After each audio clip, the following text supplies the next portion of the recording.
US politicians had their New Year's celebrations somewhat spoiled this year by nail-biting negotiations to stop the economy falling off a fiscal cliff.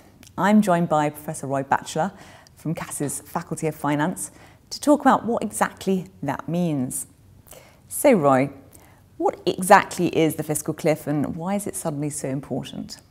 Well, the fiscal cliff has been, as you say, much in the news. This goes back a long way. This goes back to the early days of George W. Bush's presidency, when in 2001 and again in 2003, taxes were cut quite sharply. And this was across the board for the rich, the poor, the middle incomes. And the argument in 2001 was essentially that there was a recession on, milder than the current one, hard to remember now. I guess in 2003 there were a further round of income tax cuts, more on ideological grounds, I think, just because the Republicans want to have the imprint of a low-tax party, and there was by that time space in the budget to allow that to happen. Now the Americans have probably quite a good fiscal rule that says if something happens that unbalances the budget, then at a fixed time in the future that has to be unwound.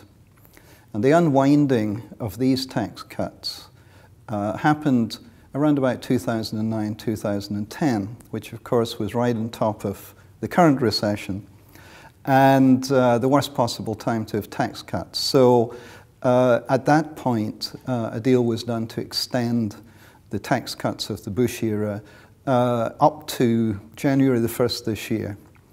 There were also some expenditure hikes that were due to be reversed, but just think that of the total change in the budget that would automatically have happened in January this year, about $350 billion would have been tax hikes, and about 70 or 80 would have been expenditure cuts. Now, all that happening at once, I mean, it wasn't all going to happen at once, but progressively over the next couple of years, that would be quite deflationary. And so there was a feeling that something had to be done, and therefore the increasingly frantic negotiations up to Christmas and beyond and slightly into the new year to try to meet this deadline, to come to a decision as to which, if any, of these automatic changes should be allowed to take place and which should be kind of pushed forward into the future. Some deal has been done, but no one seems very happy about it. What does it all mean for the US this year? Well, the deal is, it's almost no deal. The one thing that has happened is that taxes on the ultra-rich have gone up a little bit. And that's pretty much it. The two sides to this discussion, the Democrat president, the Republican House of Representatives, they both have different objectives here. The Republicans want to keep taxes low and resisted a general rise in taxes. And I think Obama felt that he could get away with tax rise on the rich, but not across the board. The Democrats, for their part, do not want to see spending shrunk. And so the concession there, I guess, is that this will be discussed again. And what we have is a situation where really nothing has been resolved. There has been a slight increase in tax. It will have absolutely no impact on GDP growth or anything. This is on a small number of ultra-rich individuals. Nobody has revised their growth forecasts. All that is happening now is that over the next 2 months there will be a lot of uncertainty about what the next stage of this negotiation will produce, because the whole circus will have to start again in about 8 or 9 weeks' time. And what does this mean for the longer-term health of the US?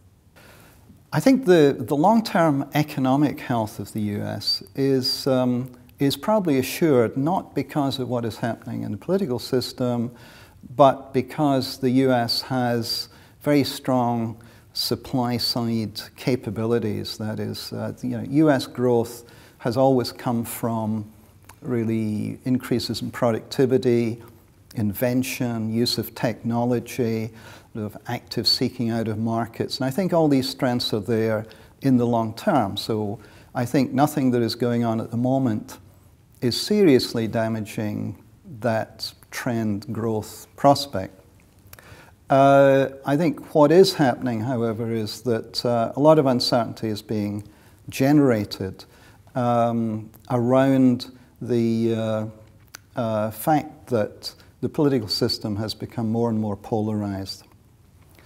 This has happened really partly because of the influence of money and lobbying in US political system over the last several decades. Both the Republican and the Democratic parties are in a constant state of pre-election fever because the House of Representatives has elections every 2 years, unlike most other OECD countries. This makes it very hard for politicians to take hard decisions and tell the truth to their electorates. It also means that they're permanently in hock to the business interests, the unions, the corporations, the rich individuals who are funding these elections. So I think as long as that continues, we are going to have this kind of stalemate and rather distasteful politics. And it's almost as if the US is moving to a situation where economic success is happening in spite of the political system rather than because of it. Rather, is what happens with, say, India and Turkey, where the economy appears to work, but politics is kind of completely dysfunctional. Thank you very much for your time. Thank you, Miranda.